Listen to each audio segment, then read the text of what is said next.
अस्सलाम वालेकुम। उर्दू स्टोरीज़ में आपको वेलकम करते हैं। प्लीज़ हमारे चैनल उर्दू स्टोरीज़ को सब्सक्राइब कीजिए, लाइक कीजिए, फॉलो कीजिए एंड शेयर कीजिए और बेल आइकॉन को मत दबाना मत भूलिए। प्लीज़ हमारे चैनल को ज़रूर सब्सक्राइब कीजिए और कहानियों को लाइक करें। किसी गांव में एक दुखी नाम का लड़का रहता था। वो बहुत शरीफ था, उसका कोई नहीं था, वो अकेला था, यतीम था। वो हर किसी के काम आया करता था। दादी अम्मा ने उसको बुलाया और बुलाकर उसको कुछ पैसे दिए। कहा, जाओ दुखीराम, मेरे लिए जाकर बाजार से कुछ मीठे चावल लेकर आओ। उसने कहा, चलो ठीक है दादी अम्मा, मैं अभी जाता हूँ और जाकर आपके लिए मीठे चावल लेता हूँ। उसने दादी अम्मा से पैसे ले लिए और मीठे चावल लाने के लिए घर से निकल पड़ा। जैसे ही वो घर से बाहर निकला तो उसने को एक दादाबू वहाँ से जाते हुए मिले। उन्होंने कहा, दुखीराम कहाँ जा रहे हो? उसने कहा, मैं बाज़ार से दादी अम्मा के मीठे चावल देने जा रहा हूँ। उन्होंने कहा, चलो ठीक है, फिर मेरा चाकू भी वहाँ दिया हुआ है, वहाँ से मेरा चाकू भी ले आना। उसने कहा, चलो ठीक है, मैं आपके लिए वहाँ से एक चाकू भी ले आऊँगा। उसको रास्ते में जाते हुए याद आया कि मैंने एक बूढ़ी अम्मा की हंडिया भी उधर दी हुई है, मैंने तो वो भी लानी है। उसने कहा, चलो ठीक है, वापसी पर आते हुए मैं वो भी पकड़ लूँगा। वो सारे काम करके शाम को जब दादी अम्मा के चावल लेकर घर पहुँचा तो दादी अम्मा ने कहा, वाह दुखीराम, अभी भी ना आते, इतना टाइम लगा कर आए हो। उसने कहा, दादी अम्मा कौन सा मैंने आपके अकेली का काम किया है, मुझे 2-4 काम बाज़ार में और भी थे, इसीलिए टाइम लग गया। उसने कहा, अच्छा ठीक है, तुम बहुत ख़राब हो गए हो, बिगड़ते जा रहे हो। जब वो चला गया उसने कहा, ऐवें ही इस यतीम बच्चे को मैंने डाँट दिया। दुखीराम दोबारा बाज़ार की तरफ चल गया। उसको और लोगों के काम भी करने थे, वो सारा दिन दूसरों के काम आता रहता। वहाँ बाज़ार में उसको एक आदमी नज़र आया। उसने कहा, दुखीराम, दूसरे गाँव में तुम्हारा एक मामा रहता है, वो तुम्हें याद कर रहा है। उसने कहा, अच्छा मेरा एक मामा भी है, मुझे तो पता ही नहीं था।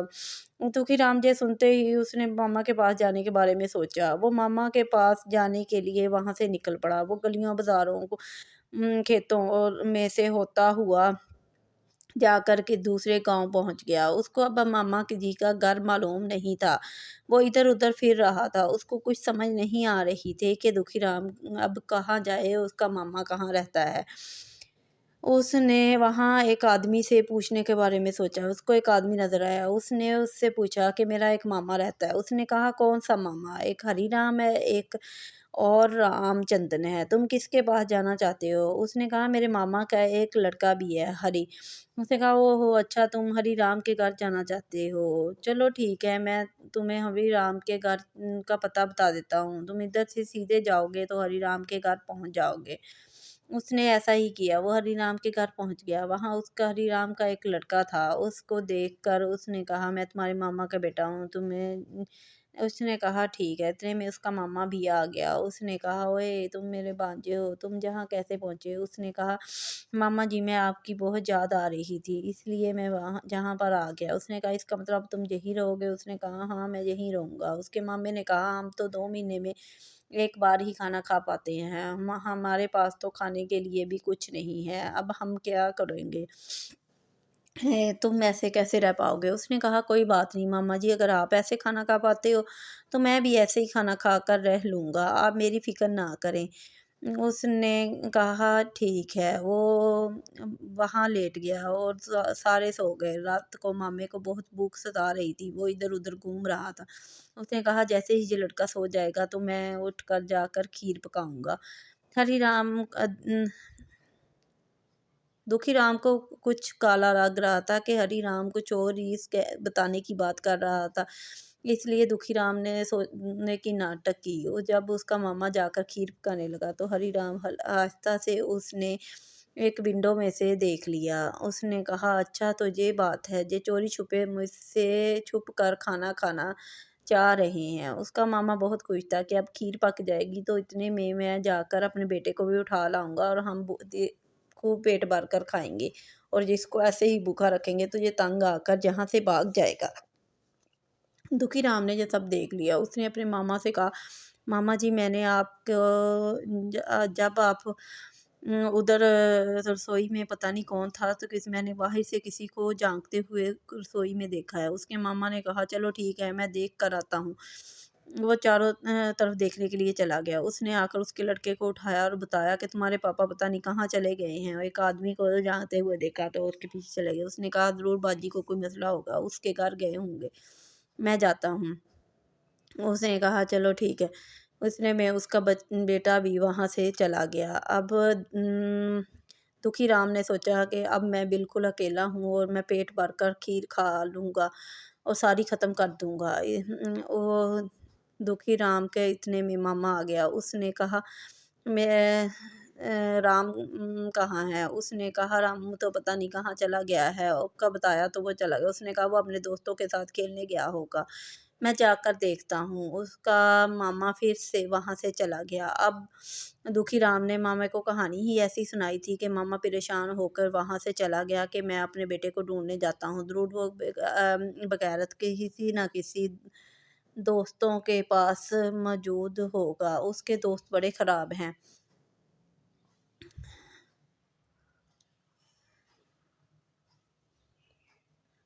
वो दुखी राम ने अब सोचा कि मैं तो अकेला हूँ, मैं अब जी भरकर खीर खा सकूँगा।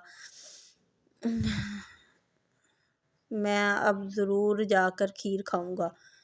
उसने जैसे ही झोंपड़ी में गया, सारे बाहर चले गए तो वो झोंपड़ी के अंदर गया और उसने सारी की सारी खीर खा ली।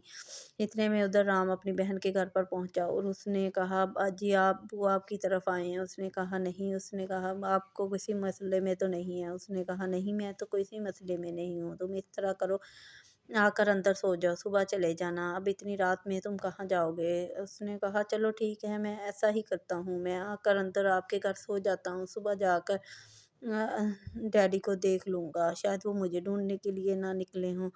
उसने कहा अच्छा कुछ नहीं होता, तुम आज सो जाओ इधर, तो सुबह उठकर चले जाना। वो अपनी बहन के साथ अंदर जाकर आराम करने लगा। उधर उसका बाप उसको ढूँढ रहा था। वो बहुत परेशान था। उसने सोचा था कि वो शायद अपने दोस्तों के पास होगा, लेकिन ये तो अपनी बहन के साथ था। इतने में उस सुबह होते ही जब उसके बाबा वहाँ खड़े थे तो रामू आ गया। तो उसने कहा तुम कहाँ थे? मैं जानता हूँ तुम अपने दोस्तों के पास थे, तो मैं नहीं छोड़ूँगा। उसने कहा मेरी बात तो सुन ले, मैं तो रात को दुखी राम ने मुझे कहा था कि आप कहीं गए हैं ढूँढने के लिए, तो मैं तो बाजी के घर गया था, मैं तो उधर ही रह गया था। उसने कहा अच्छा चलो ये इसका काम है। जब वो खीर खाने के लिए पहुँचे तो खीर सारी ख़त्म थी।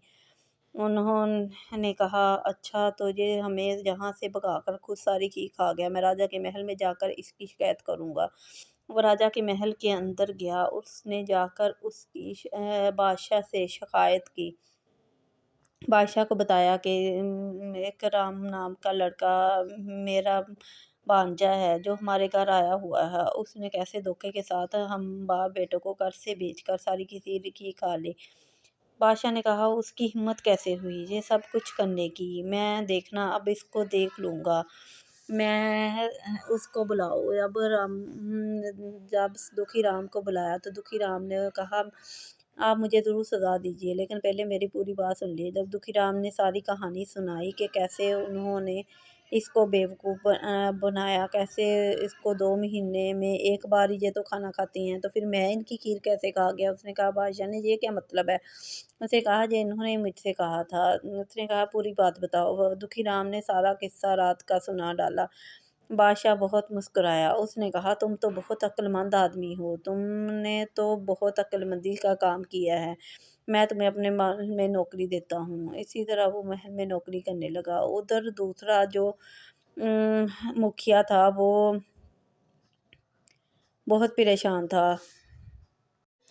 मुखिया जी को अब अपनी फ़िक्र पड़ गई थी कि मुखिया जी को अब कहीं नौकरी से ना निकाल दें। उसने छोटे मुखिया जी के बारे में जिसको दुखी राम को बनाया था उसके बारे में चाल चलने के बारे में सोचा। वो गांव का एक शख्स था जिसके पास एक घोड़ा था। वो उसको खरीदना चाहता था। वो बहुत ही कोई आम घोड़ा नहीं था, वो बहुत भाग्यशाली घोड़ा था और बोलने वाला घोड़ा था। वो उसको लेना चाहता था। उसने कहा अब उससे कोई चाल चलेंगे तो वो मैं बादशाह को दूंगा तो बादशाह खुश होकर मुझे और अच्छी पोस्ट पर रख लेंगे और मुझे काम से नहीं निकालेंगे। उसके घर गया, उसके बेटे को बहुत सारे पैसे दिए और कहा मैंने सुना है तुम्हारे बाप के पास एक आम की गुठली है, अगर वो उसे ज़मीन में बो तो पौधा उग जाता है, तुम अगर मेरे कहने पर उसे सारी रात पानी में उबालो और सुबह वापस उसी डब्बे में रख दो तो मैं तुम्हें बहुत सारे पैसे दूंगा। उसने कहा मैं ऐसा नहीं कर सकता। उसने कहा तुम्हें इसकी सज़ा मिलेगी अगर तुमने ऐसा नहीं किया। उसने कहा चलो ठीक है, मैं ऐसा करता हूँ, मैं पैसे ले लेता हूँ, नहीं तो मेरे बीवी भूखे मर जाएंगे। उसने सारी रात उस गुठली को पानी में उबाला और सुबह उसको डब्बे में रख दिया। सुबह वो मंत्री मुखिया उस शख्स के घर पर पहुंचा। उसने सोचा हम मैं इससे घोड़ा ले पाऊंगा, मैं कुछ ऐसी चाल चलता हूँ। उसने कहा मैंने सुना है तुम्हारे पास एक काम की गुठली है जिसे ज़मीन में बोते ही पौधा उगता है। उसने कहा ठीक, मैं तो नहीं मानता। उसने कहा नहीं ऐसा ही है, अगर तुम नहीं मानते तो मेरे साथ शर्त लगा लो। उसने कहा चलो ठीक है, तुम्हारे घर में मेरे घर में कोई चीज़ होगी जगह तुम सबसे पहले जिस पर हाथ रखोगे वो तुम्हारी, अगर तुम्हारे घर में अगर तुम हार गए तो मैं तुम्हारे घर में जो पर पहले कदम उंगली रखूंगा वो तुम्हारी। उसने कहा ठीक है। वो सुबह उसके घर गया। उसने आम की गुठली के बारे में तजर्बा करने के बारे में सोचा। उसने जैसे ही आम की गुठली को ज़मीन के अंदर दबाया तो वो पौधा ना बना। तो उसने कहा सुबह मैं आऊँगा और तुम्हारे कब का पौधा कर लूँगा। बहुत परेशान था वो। दुखी राम के पास गया, दुखी राम को सारी कहानी सुनाई। दुखी राम ने कहा अच्छा ऐसा है तो आप ऐसा उसने उसको एक तरकीब बताई। उसने कहा चलो ठीक है, तुम परेशान ना हो, मैं ऐसा ही करूँगा। वो घर गया, उसने वैसा ही किया। दूसरे दिन जब मुखिया सुबह-सुबह उसके घर आया तो उसने कहा चलो ठीक है, तुम मेरे घर में जिस चीज़ पर भी सबसे पहले उँगली रखोगे मैं वही चीज़ तुम्हारी हो जाएगी। उसको पता था कि मुखिया बाड़े की तरफ ही जाएगा। उसने घोड़े के अस्तबल की तरफ गया और उसकी रस्सी पर हाथ रख दिया। अच्छा, उसने कहा तुम इतने बड़े मुखिया होकर सिर्फ़ तुम्हें एक रस्सी चाहिए, चलो ले जाओ। उसने देखा दो घोड़ा तो दूसरी तरफ बंधा हुआ था, ये सिर्फ़ रस्सी थी। वो उसको बहुत गुस्सा आया। उसने कहा तुम्हारी शर्त के मुताबिक तो ये सिर्फ़ तुम्हारी है। उस जब वो रास्ते में जा रहा था तो वही शख्स जिसने दुखी राम के बारे में उसको बताया था कि वो मंत्री बन जाएगा और तुम्हें निकाल दिया जाएगा, वो मिला। उसने कहा जे उस अस्तबल वाले घोड़े वाले शख्स की इतनी अक्लमंदी नहीं है, मैंने उसको दुखी राम से मिलते देखा है। दुखी राम ने ही ये सब कुछ उसको बताया। उसने कहा तुम जाओ, मैं देख लूँगा। सुबह जाकर उसने बादशाह से दुखी राम की शिकायत कर दी कि दुखी राम ने ऐसे करके मुझे घोड़ा नहीं लेने दिया। मैं आपके लिए घोड़ा लेना चाह रहा था लेकिन दुखी राम ने उस शख्स को मुकरवा दिया। दुखी राम जैसे ही आया उसको बादशाह ने कुछ भी कहने का मौका नहीं दिया।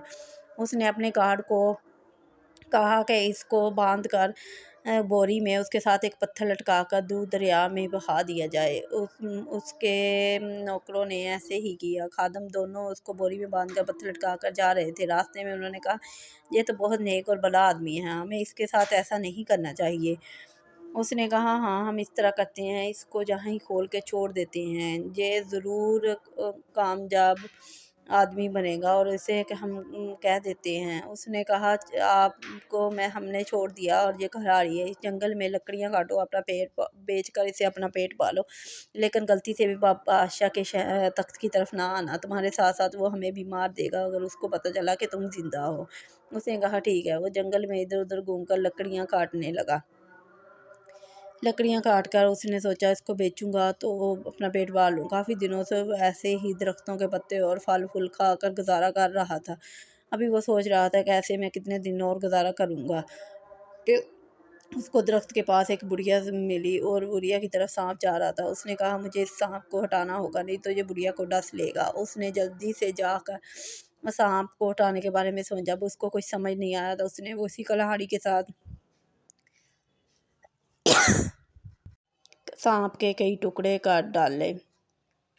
सांप को छोटे छोटे टुकड़ों में काट कर उसने सोचा अब इसको मैं पानी के अंदर फेंक देगा, क्योंकि पास ही कोई नदी बह रही थी। उसने सांप को पानी के अंदर फेंक दिया। जहाँ पानी फेंका तो वहाँ उबलने लगा, बहुत सारी भाप निकलने लगी।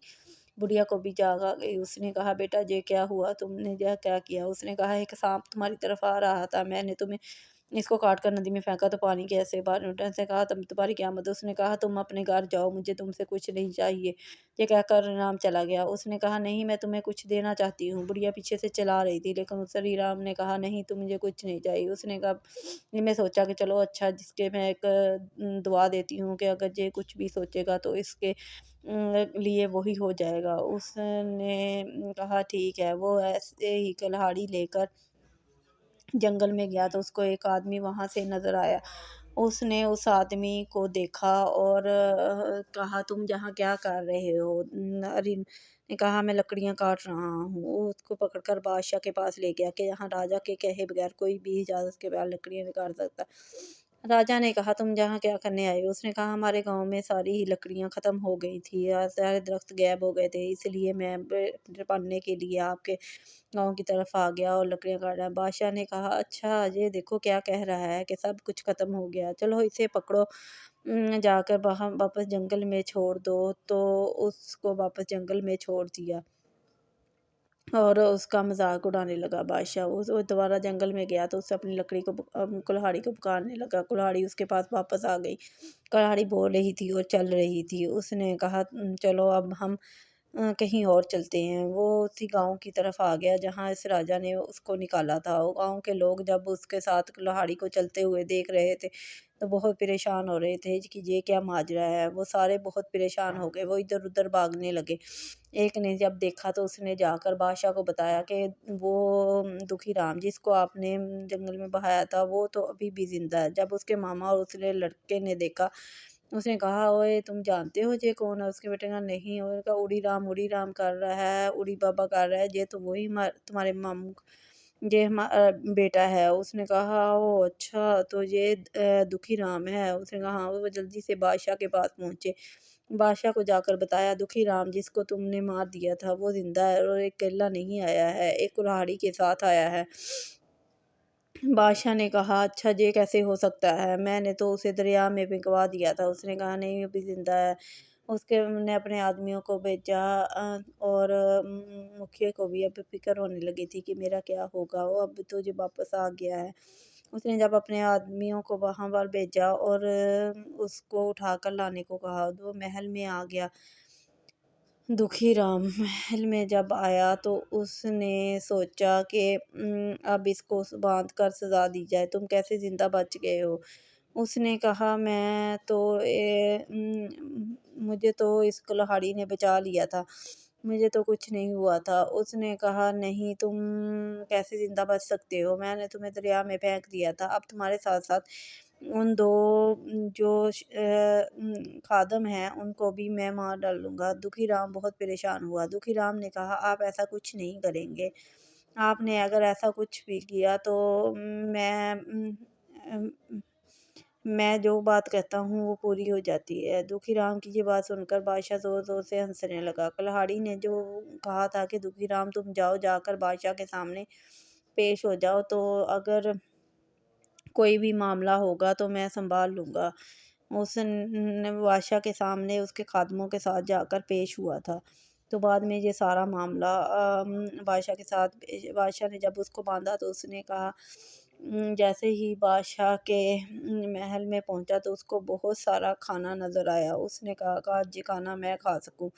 मुझे इतने दिनों से भूख लगी है। सारा खाना उसके सामने आ गया। उसने कहा कि मैं कैसे खाऊँ? काश मेरे हाथ खुले हों।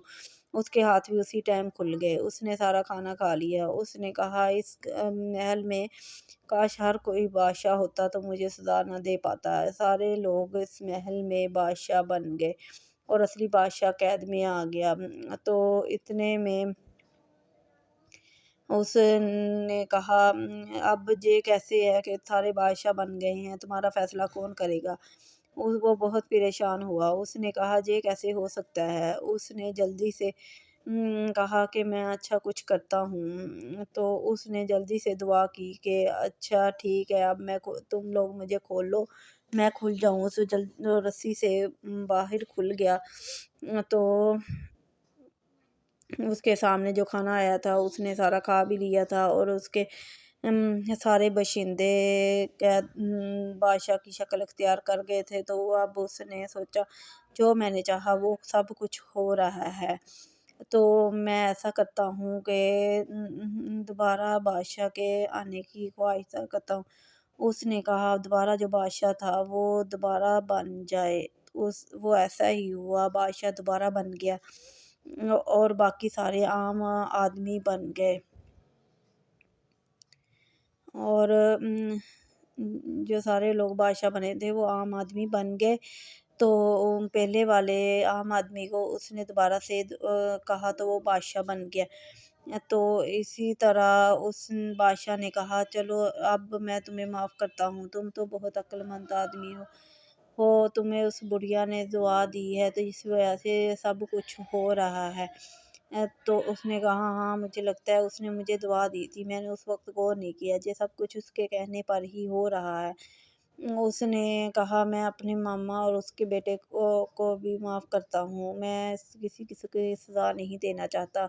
उसने बादशाह को दोबारा से बादशाह बना दिया और बाकी लोगों को आम ओलिये में बना दिया। तो बादशाह ने भी उसको अपना ख़ास खादम रख लिया और बहुत खुद